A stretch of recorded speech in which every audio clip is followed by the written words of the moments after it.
구약성경 출애굽기 25장 16절로 22절까지의 말씀, 우리가 함께 이 말씀을 함께 한 목소리로 읽겠습니다. 시작. 내가 너에게 줄 증거판을 그 궤 속에 넣어두어라. 순금으로 길이가 2자반, 너비가 1자반인 속죄판을 만들어라. 금을 두들겨서 그릇 2개를 만들고 그것들을 속죄판의 양쪽 끝에 각각 자리 잡게 하여라. 그릇 하나는 이쪽 끝에 또 다른 하나는 그 맞은 쪽 끝에 자리 잡게 하되, 속죄판과 그 양 끝에 있는 그룹이 한 덩이가 되도록 하여라. 그룹들은 날개를 위로 펴서 그 날개로 속죄판을 덮게 하고 그룹의 얼굴들은 속죄판 쪽으로 서로 마주보게 하여라. 너는 그 속죄판을 궤 위에 얹고 궤 안에는 내가 너에게 줄 증거판을 넣어두어라. 내가 거기에서 너를 만나겠다. 내가 속죄판 위 곧 증거궤 위에 있는 두 그룹 사이에서 이스라엘 자손에게 명할 모든 말을 너에게 일러주겠다. 아멘. 아멘. 할렐루야. 무더위를 저만치 물리치고 선선함마저 우리가 느끼게 하는 요상한 7월 장마입니다. 왜 요상하냐면 제 어린 시절에는 장마는 당연히 6월이라고 항상 느꼈었던 것 같은데 올해는 7월 중순이 훌쩍 넘어서 장마가 시작되었습니다. 근데 그 6월 장마를 제 어린 시절을 한번 기억해 보면 전 장마가 참 싫었어요. 왜냐하면 땀을 너무 많이 흘리다 보니까 그 꿉꿉함이, 그 날씨의 꿉꿉함, 후텁지근함이 저는 참 싫었었습니다. 근데 요즘 7월이 되면 7월 초부터 숨막히게 덥잖아요. 근데 그 무더위 때문에 지난 한 주 동안에 힘들어하던 차이에 장마로 인해서 조금 시원해지니까 저는 이번 장마는 꽤 싫지가 않습니다. 선선해져서 마음이 오히려 좋아요.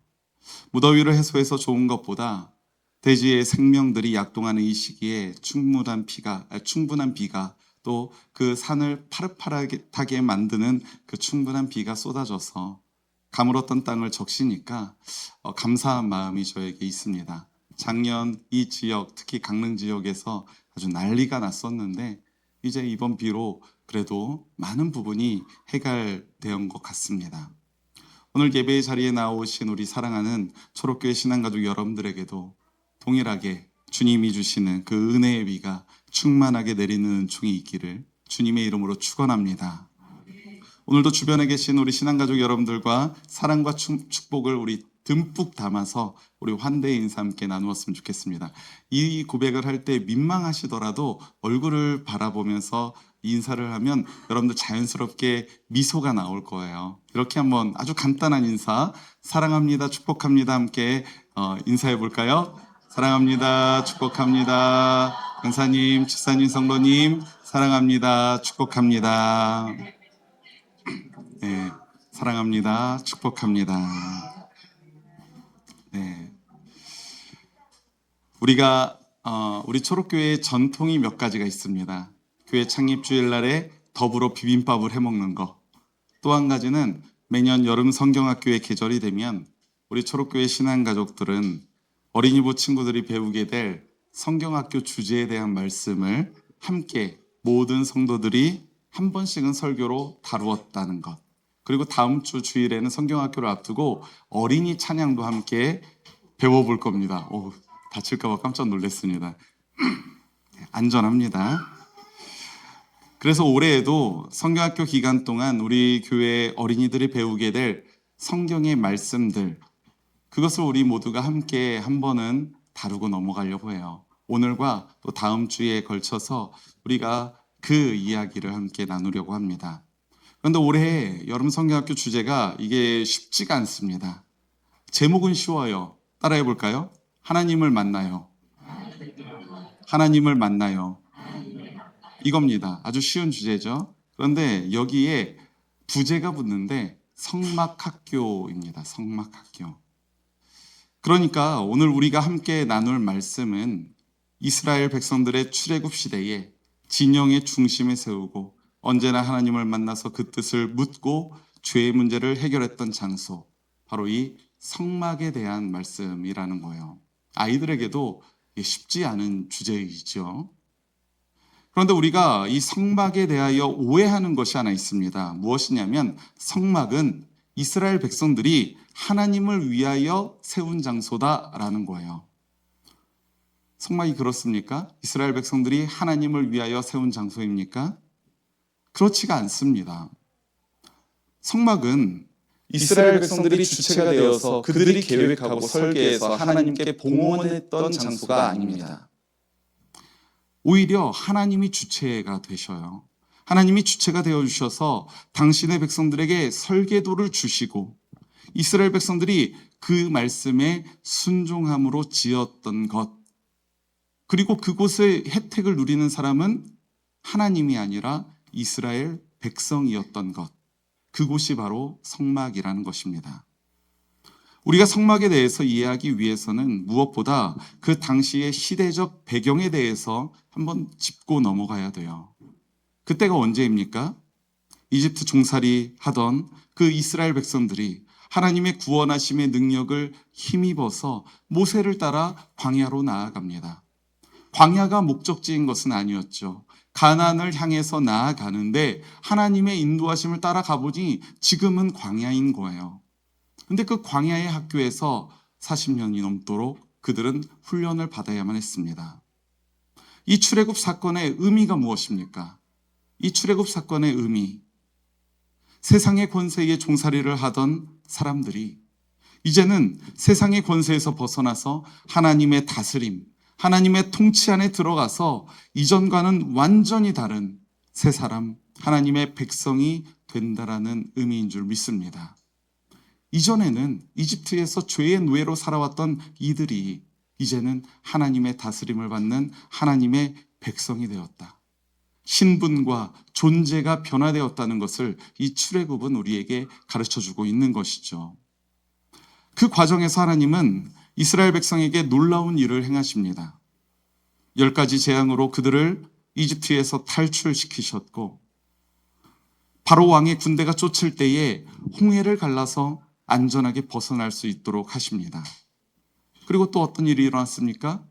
하나님은 낮에는 구름 기둥, 밤에는 불 기둥으로 그들의 갈 길을 인도하셨고 척박한 땅에서는 만나와 메추라기로 그들을 먹이셨습니다. 그리고 물이 부족할 때에는 바위를 쳐서 샘이 솟게도 하셨죠. 이거 놀라운 일입니다. 출애굽 과정에서 하나님의 백성들의 걸음걸음마다 놀라움의 연속이었고요. 하나님의 놀라운 축복이 계속되었음은 분명합니다.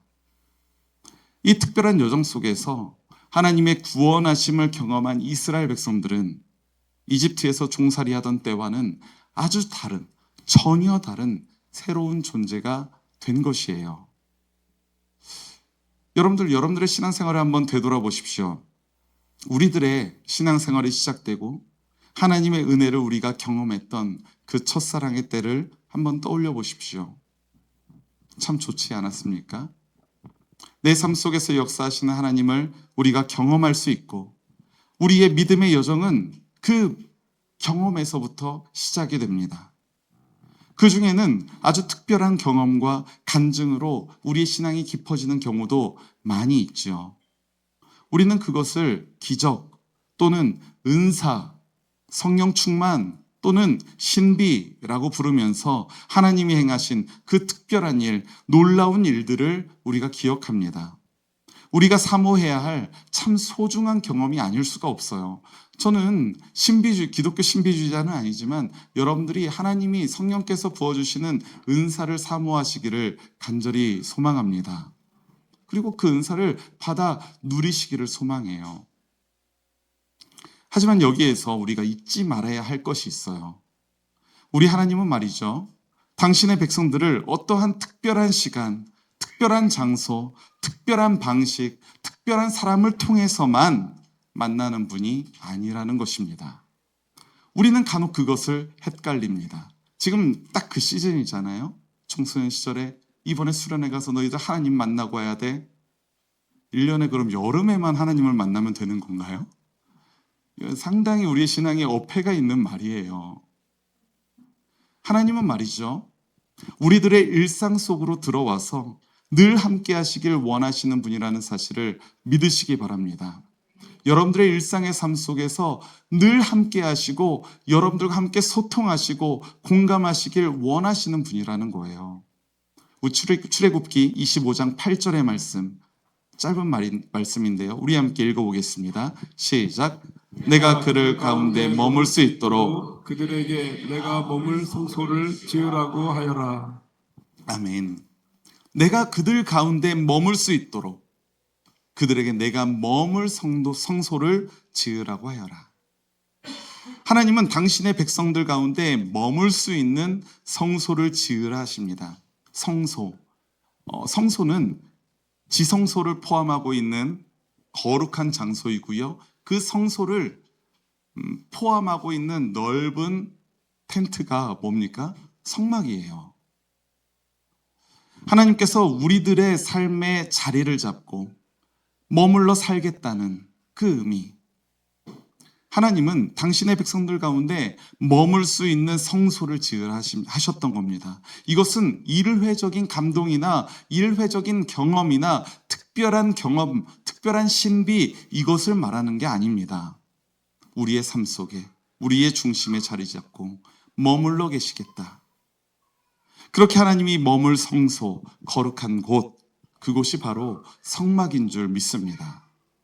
그렇게 이스라엘 백성들은 성막을 통해서 거룩하신 하나님과 함께 살아가는 삶을 시작하게 되는 거예요. 성도 여러분들 중에 성경 통독에 한번 도전해 보신 분은 아마 공감하실 겁니다. 우리가 성경 통독에서 처음부터 창세기부터 시작을 한다면 첫 번째 장애물이 어디서 만나는 줄 혹시 아십니까? 네? 민수기. 그럼 저보다 너무나도 성경을 사랑하시는 거예요. 저는 그보다 앞서 만나는 곳이 있습니다. 뭐냐면 바로 오늘 이 출애굽기 25장부터예요. 이거 굉장한 난관이 있습니다. 왜냐하면 얼마나 크기로, 얼마나 길이로 이렇게 만들어라. 성막에 대한 설계도를 제 표현입니다. 소위 주저리 계속 이게 무슨 의미인지 잘 모르겠는데 계속 이야기해요. 심지어 그걸 똑같이 2번을 반복합니다. 그러니 이게 참 힘들어요. 창세기 읽다 보면 아주 재미있죠. 기승전결 뚜렷하잖아요. 출애굽기 중반까지 아주 재미있습니다. 오히려 출애굽기에서는 스케일이 커집니다. 전쟁도 있고요. 군사들이 말 타고 막 달립니다. 물이 막 갈라지고요. 샘이 막 솟습니다. 그런데 시내산에 올라 모세가 이스라엘과 하나님이 시내산 언약을 맺고 하나님은 이스라엘의 하나님이 되고 이스라엘은 하나님 그분의 백성이 되는 그 언약 관계가 체결되고 그 언약 관계가 맺어진 후에는 시내산에서 모세가 40일 동안 머물면서 하나님으로부터 2개를 받아요. 무엇을 받습니까? 하나님의 언약궤, 십계명 돌판을 받고요. 또 하나는 성막의 설계도를 받습니다. 그런데 바로 이 지점부터 성경 통독의 장애물이 시작되는 거예요. 읽어보시면 알 겁니다. 그것도 그럴 것이 성막을 어떻게 짓는지 하나님께서 매우 구체적으로 이야기해 주시는 부분이 이게 약간 과할 정도로 디테일합니다. 그리고 그것이 똑같이 반복되기도 하다 보니까 지루하고 어려워지는 겁니다. 성막의 구조도를 제가 하나 찍어왔는데 이런 거예요. 네, 이런 겁니다. 하나하나 설명은 나중에 기회 되면 함께 나누도록 하고요. 이 복잡한 성막의 구조를 성경에서 글로 일일이 설명하니 그 말씀을 읽기가 쉽지 않은 게 당연하겠죠. 그런데 우리가 성막을 통해서 이 성막을 살펴보는 이유는 고대 히브리인들이 이런 방식으로, 이러한 형식으로 건축했더라. 이 건축 양식과 그들의 삶의 방식을 알아보고자 하는 것이 아니죠. 성막은 그런 의미로 우리가 접근하는 것이 아닙니다. 하나님은 성막을 통해서 당신의 백성들이 늘 인지하고 깨닫고 기억해야 하는 것이 있음을 분명하게 알려주고 있습니다. 그렇다면 우리는 성막을 통해서 무엇을 알아야 할까요? 우리 한번 따라해 봅시다. 하나님이 이스라엘의 중심에 임재하신다는 사실. 맞아요. 하나님이 이스라엘의 중심에 임재하신다는 사실을 우리는 성막을 통해서 알아야만 한다는 것입니다. 하나님은 성막을 짓되 12지파의 정중앙에 자리 잡도록 하십니다. 그래서 이 성막의 구조도를 보면 위에부터 단, 아셀, 납달리, 유다, 이사갈, 스불론, 르우벤, 시므온, 갓, 에브라임, 므낫세, 베냐민 성막을 주변으로 이 12지파가 둥그렇게 모여 있죠. 그리고 레위 지파는 이 성막을 지키며 성막을 관리하는 사람들입니다. 맞아요. 이거예요. 이스라엘 백성, 하나님의 백성들의 중심에 하나님의 거룩한 성막이 있어야 한다. 그렇게 하나님은 이스라엘이 있는 곳이 어디든지 그들의 중심이 됩니다. 미로슬라프 볼프라고 하는 신학자는 이 성막에 대해서 이렇게 표현을 하는데요. 성막은 우리와 교제하시기 위한 환대의 공간이다. 이게 무슨 말입니까? 성막은 하나님이 우리와 사귀고 우리와 소통하시고 교제하시기 위한 우리를 위해 펼치신 그 환대의 장소, 환대의 공간이라는 것입니다. 때로는 우리가 황량한 광야를 거닐 때에도, 때로는 무서운 적들의 포위 되었을지라도, 또 때로는 일상의 삶 속에서 아무렇지도 않은 일이 우리 삶 속에서 그냥 다람쥐 쳇바퀴 돌듯이 무던하게 살아갈 때에도 하나님은 이스라엘의 중심에 당신의 자리를 펴시고 임재하신다는 거예요. 그리고 언제든 주님을 만나러 오라고, 지치면 이곳으로 오라고, 힘들면 나에게 오라고 성막에서 우리를 하나님은 환대하십니다. 하나님께서 먼저 두 팔을 벌려서 우리를 환대하시기 때문에 우리는 비로소 그 자리로 나아갈 수 있는 자격이 주어지는 겁니다. 그런데 여기서 우리가 놓치지 말아야 할 것이 있어요. 그 자격이라는 것이 내가 무엇을 했기 때문에 주어지는 것이 아니라는 겁니다. 하나님의 환대는 자격을 갖춘 사람에게만 주어지는 것이 아니라 자격이 없는, 앞서서부터 죄인이었던 우리들에게도 동일하게 주어진다는 사실을 여러분들 믿으시기 바랍니다. 우리가 성막 곳곳의 의미를 짚어다 보면 그곳이 거룩하신 하나님께서 죄인인 인간을 만나주시고 품어주기 위해서 마련하신 자리라는 것을 우리가 알아차릴 수가 있습니다. 그렇다고 죄인들의 죄 씻음만이, 죄 용서만이 성막의 의미인 것은 아니에요.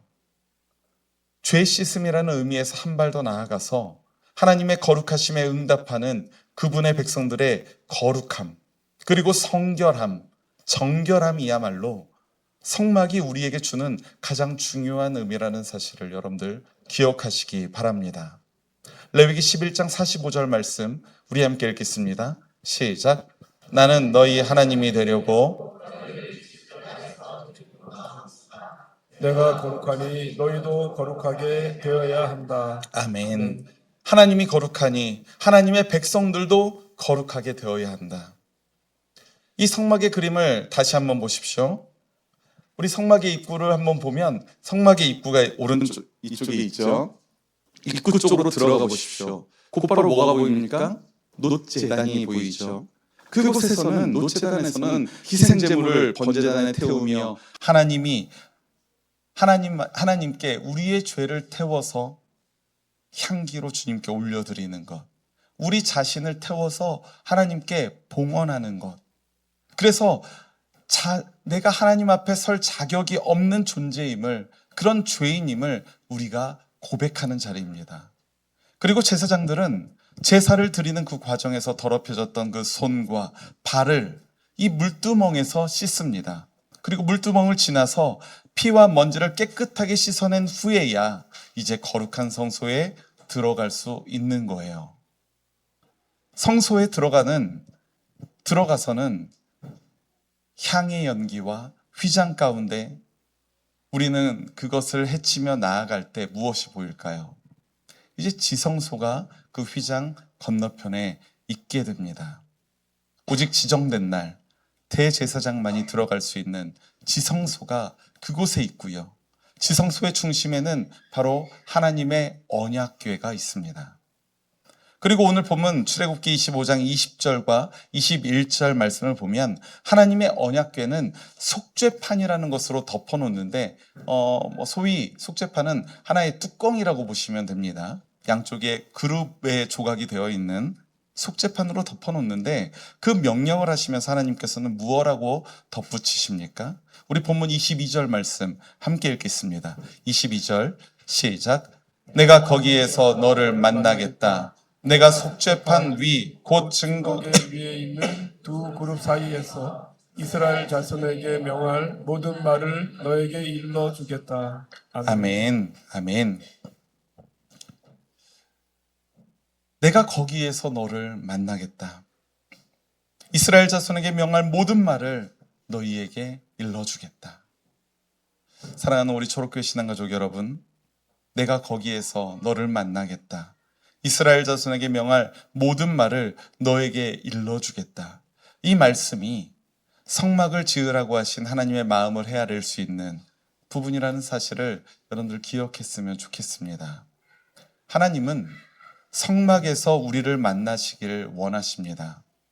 또한 우리에게 명하시는 말씀을 그곳에서 듣기를 원하십니다. 그렇다고 여러분들 오해하지 마세요. 제가 말하는 성막은 교회가 아닙니다. 예배당 아니에요. 우리가 광야 시대를 살던 이스라엘 백성들의 성막을 오늘날 우리도 고스란히 지어야 한다라고 생각할 수도 없습니다. 하나님의 성막은 어떤 건물도 아니고 특정한 사람들의 모임도 아니기 때문입니다. 성도 여러분, 그 무엇보다 성도 여러분들의 중심에, 여러분들의 마음의 중심에, 심령의 중심에 하나님의 성막을 세우시기를 간절히 소망합니다. 그거면 됩니다. 우리의 중심에 우리의 욕심과 아집과 독선이 자리 잡는 게 아니라 그 중심에 하나님이 거하시는 자리, 하나님이 임재하시는 자리를 내 중심에 세워야 한다는 거예요. 하나님을 만나고 그분의 임재를 경험하며 하나님의 백성들을 도전하시는 그 말씀을 듣는 그러한 거룩한 성막 말입니다. 우리는 자꾸만 외부의 조건과 상황 속에서 성막을 찾으려고 합니다. 특별한 시간, 특별한 사람을 통해서 성막을 찾으려고 합니다. 하지만 하나님께서 우리의 중심에 성막을 세우심은 우리들의 일상의 삶 속에서도 하나님의 임재를 누리며 거룩한 하나님의 백성으로 빚어가시기 위함이라는 사실을 여러분들 믿으시기 바랍니다. 주님은 그렇게 우리의 중심으로부터 우리를 거룩하게 빚어나가십니다.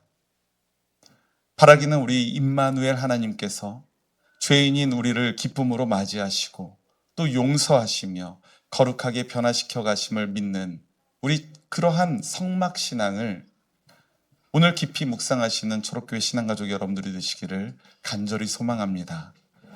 그래서 우리 안에 임재하시는 임마누엘 하나님의 그 참된 소망이 저와 성도 여러분들로 하여금 하나님의 백성이라는 정체성에 부끄럽지 않은 삶을 살아가도록 이끄는 그 놀라운 힘과 능력이 되기를 주님의 이름으로 축원합니다. 아멘. 우리 오늘도 우리 들은 말씀을 기억하면서 우리 공동체의 기도, 우리가 함께 한 목소리로 기도하시겠습니다. 시작. 우리의 중심에 성막을 세우시고 그곳에 임재하시며 하나님의 백성으로 살아갈 길을 말씀해 주시는 하나님 감사합니다. 우리는 특별한 시간, 특별한 감동 속에서만 하나님을 만나려 했습니다. 일상의 삶에서 주님이 우리와 함께 머물기를 원하신다는 사실을 잊은 채 주님을 우리의 삶의 가장자리로 밀어내었었습니다. 이제는 우리의 중심에 임재하시는 하나님의 말씀에 귀 기울이기를 소망합니다. 거룩하신 하나님 앞에서 날마다 우리 자신을 돌아보며 하나님의 백성이라는 정체성에 부끄럽지 않은 삶을 살아가게 하옵소서. 이 모든 말씀 우리 주 예수 그리스도의 이름으로 기도합니다. 아멘. 아멘.